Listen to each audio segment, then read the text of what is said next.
I won't quarterback torture in you an like NFL that. game, but has led his team to a conference championship game. But you guys let me read. History in the making as Brock Purdy and the Niners head to Philly to face the high-flying Eagles. This weekend will be a test of strength versus strength when the 49ers take on Philly. The Eagles defense ranks first in opponent yards per game and second in defensive efficiency, while the 49ers rank third in offensive efficiency and fourth in points per game. Hope you got that. Dan, who has the advantage on Sunday Fun Day?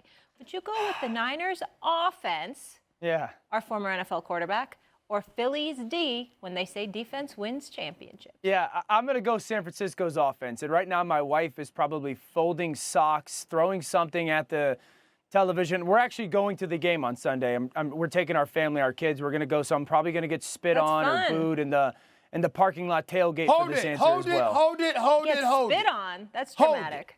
Hold it. What? Did you pay for the tickets or did you get them for free? No, I paid for the tickets, yes. I paid for the tickets. But not What? Yeah, I paid but we got helped out, so to speak. So yeah. Go ahead. You want to know the truth, Stephen A? So we're driving down. We live in Connecticut, right? We're driving down, and we got her family's gonna come down and tailgate with us. Her cousins. We got to get a parking pass. So I'm sitting there last night. I'm trying to find a parking pass for the lot. Dude, the parking pass is like $300. Oh my gosh. And so I sent out a text to and $300 to park? Dan. Yes. Dan, no. I have Championship a game, question. yes. No. Dan, when you go to games in the movie theater, do you actually let your kids buy stuff, or do you do what my parents made me do, and we'd like go to the gas station first and hide it in our pockets? Nah, because I try to be a rule follower, so my kids understand that that is a real part of life. I have snuck stuff into the movie theater before, but no, I let them. We share it, Miles. Like, you ain't getting a whole bucket of popcorn yourself. You're not gonna eat it. We're gonna waste it.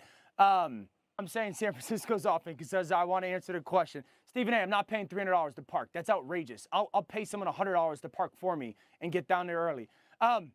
As much as I love Philadelphia's defense, and as great as they are, and their front and the sacks that they've had this year and their corners and coverage, I think there's two areas of weakness in that defense. Number one, how their defensive players set the edge in the run game. I think you can get the ball to the perimeter in the run game. They're pass rushers. They want to be pass rushers on the edge, obviously 70-plus sacks.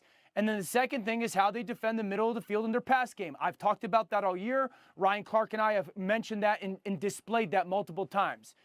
That just so happens to be San Francisco's strength offensively.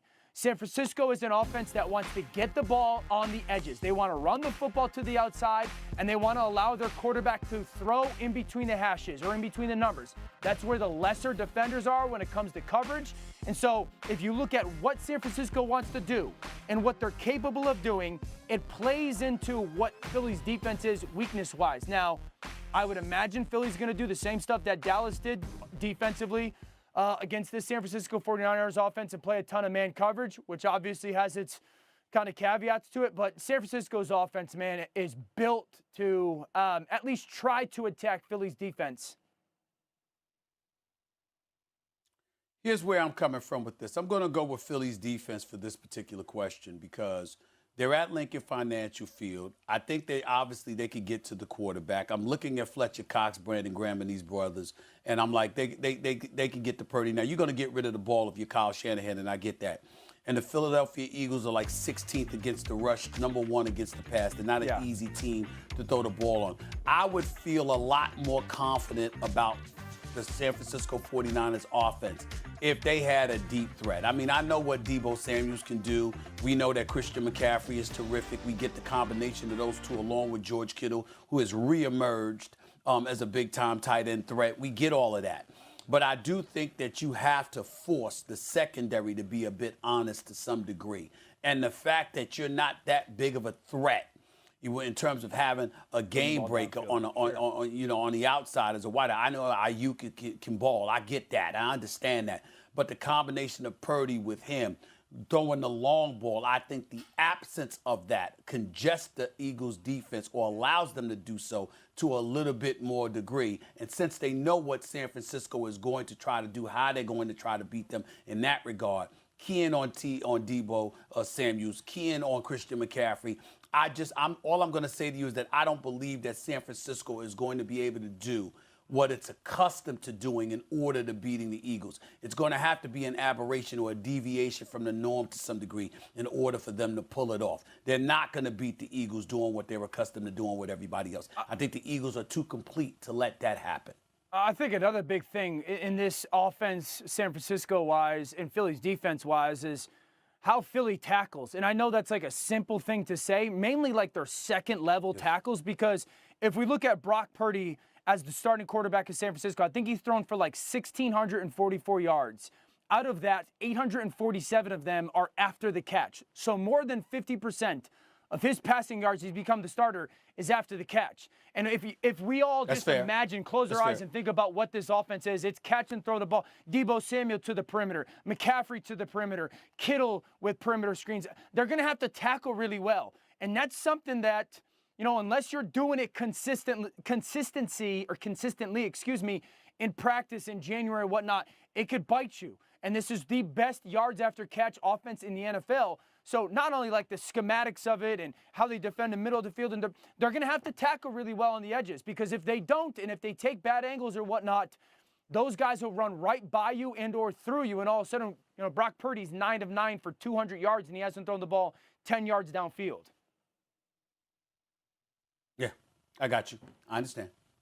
All right, Dan, you get to take a quick break, help your wife fold some socks, and Jay Will's going to tap in and talk about I'm 39 NBA. years old. I think one of the greatest questions I have in my life is, where do all my socks go? Like, where do all my socks? I have no idea where my socks go. Well, help her do something. What do you mean, where help your her do socks something. go? Be useful. Like you lose Be socks? useful. Molly, I lose socks like I take glasses of water. It's outrageous. Y'all do understand this is national television, right? Y'all do understand it's national television. You got people who wash your. You probably got people who wash your clothes. You know what I will say? I will say a lot of times I do have mixed match socks. You're right, and I'm like, you're right. The pairs don't match. I know. Yeah. But Stephen A., you got people who do your laundry for you? Lord. Oh, he doesn't even know how to do laundry. No shot. Right? Stephen Now. A., when's the last the time first you did a 40, load of 45 laundry, years, Stephen A.? I did it myself. When was the last time you did a load of laundry yourself? Yeah. Last night. About 2 months ago. Oh, okay. That was a 2 lie. months? You ain't washed clothes in 2 months? He's never hesitated that much in his life. All right, Jay Will, come on out here. Dan, No, let's I talk usually, to you in a second. have somebody take care of my laundry. I'm saying I did it myself 2 months ago, Okay. but I always have somebody I don't want to hear about your hired help anymore. It's enough. Okay, New York Times bestseller. You to play kind of your B and or C game to beat us. They're going to do everything they can to make sure that Patrick and Travis Kelce are minimized. The reason I say Pacheco is this. For as great as that Cincinnati defense is, and as much as I love them and their defensive coordinator, Lou Anarumo, they have a weakness. And when you put 12 personnel or 13 personnel on the field, meaning one back and 2 tight ends or one back or 3 tight ends, they're one of the worst defenses in the NFL. And Kansas City just so happens to be that offense.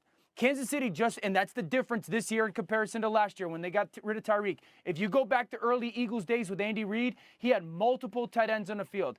I expect Kansas City to live in 12 and 13 personnel, put those tight ends on the field, and just be crazy disciplined running the football. In the last 10 postseason games, which is, this is going to be mind-boggling to everybody.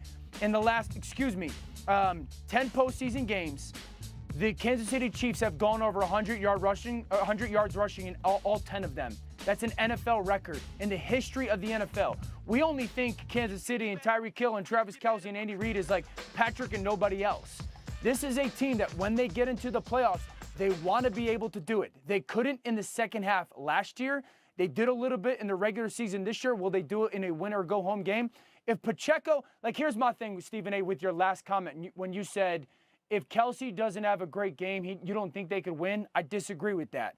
I think if Pacheco goes over 100 yards, the Kansas City Chiefs win this football game because that's the style that they want to play in this week. That's the style that they need to play in this week.